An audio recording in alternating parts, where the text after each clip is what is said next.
the Honorable Minister for Finance,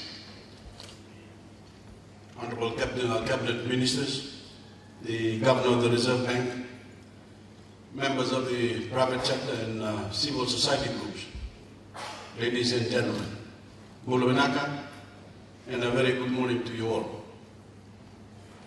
I am delighted to be back in Fiji in time to open this important forum leading up to the 2015 budget next month. As I told the United Nations General Assembly last week, I intend to run an inclusive government in which the needs and concerns of every Fijian are taken into account when formulating our policies. So it's a great pleasure to see many of you accepting the Minister of Finance invitation to provide your input as we decide the government spending priorities for the year ahead. As you all know, it's a momentous time in our nation's history, and as I kept on saying, it's a wonderful time to be Fijian. On Monday, our Parliament will sit for the first time in 8 years in the very spot where the tragic cycle of instability that has scarred our nation began back in May 1987. When we gather in the refurbished chamber across the road, it will be a hugely symbolic occasion. Part of our reason for moving Parliament back into the government buildings was to bring history full circle. Where our previous brand of democracy was halted by government on that fateful morning 27 years ago, we will meet again as representatives of the people chosen in the first genuine democratic election in Fiji's history. We intend, as we gather on Monday, to put a full stop to the years of wasted opportunity and embark on a new era in which, working together, we move our nation forward to fulfill its promise, to fulfill its destiny. Which is why you are all here this morning, to join me and my government on this great mission, to come with us on our journey over the next 4 years to really make a difference in our national life for the sake of every Fijian. No matter who you are, where you come from, what industry or organization you represent, or who you voted for, you are all important to this government. We are all cogs in a great machine, a machine of running a nation. And only by working together in tandem, each of us playing our part, can that machine achieve its maximum capacity and output. In a moment, we'll be getting a tour of the economic horizon from the Governor of the Reserve Bank. Without wanting to steal his thunder, I can say that never before has Fiji had so much potential for growth. We've already had a couple of great years in which government expenditure, especially on new infrastructure, has been accompanied by significant private investment as confidence in Fiji grows.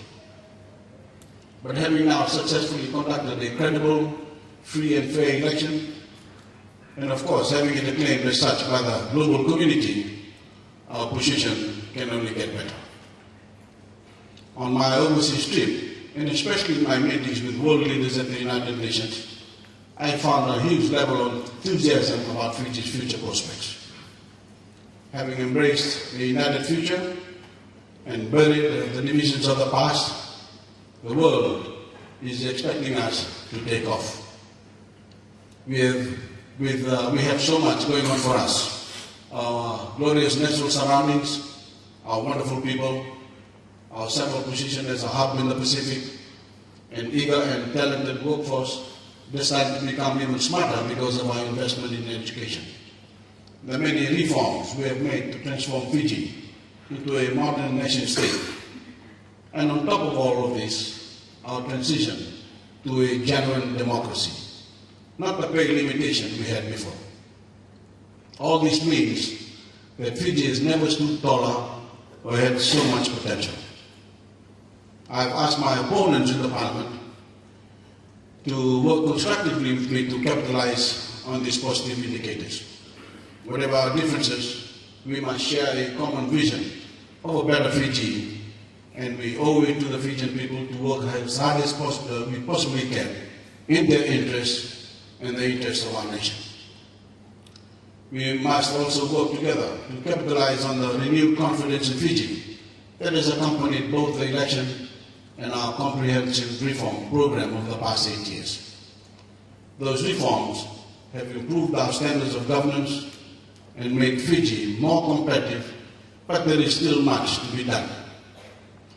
While some may only focus on the 2015 budget, I urge you all, however, to cast your eyes further, to start thinking more about where we need to place ourselves as a nation over the next 4 years and beyond. We need a smarter, more strategic, and more integrated approach from every sector. An example, if as expected, the surge in our economy produces a construction boom, do we have a workforce with the skills necessary to cater for that boom? Our developers and employers liaising with our universities and technical colleges now to make sure our young people are being trained for those positions down the track. Our new democracy is bound to open up new avenues and opportunities, and we must seize them. So we intend, as a government, to redouble our efforts to streamline our economy, improve its performance, attract new investment, and create the jobs on which the prosperity of many of our people depends. In the coming months, a large part of our focus will be to reform the public sector, which needs to be restructured and modernized. Our civil service needs to keep up with the demands of a modern economy, not be a prisoner of a mindset that says, this is the way it is done, because this is the way it has always been done. We need to put the service back into the civil service. It needs to be more responsive to the public. The process of government needs to be more service-oriented and efficient, whether it is obtaining a fishing license or a duty concession. Working with the civil service and not against it, we intend to promote a culture of excellence at all levels. And we intend to improve civil service pay conditions so that we can attract the best and brightest people to government service. I urge all civil servants to embrace the change that are coming, not fear them. Because as well as improving efficiency, they are designed to make their jobs more satisfying and rewarding. Ladies and gentlemen, with the election behind us, we must continue to focus on economic growth for the benefit of all Fijians. I appeal to all of you in this room. Let us resolve here and now to work hand in hand to crank up the machine, to get us powering ahead, to join hands to help achieve our vision for Fiji as an economic powerhouse in the region, and in the process, to empower the lives of every Fijian. We are asking for your input at this forum to help us formulate not only the 2015 budget, but our development plan for the future. And we value that input. As a government, we have the Fiji First Manifesto that will underpin our development plan. But this is again your opportunity to put forward your own ideas, and I urge you all to take it. Thank you all for coming. Thank you.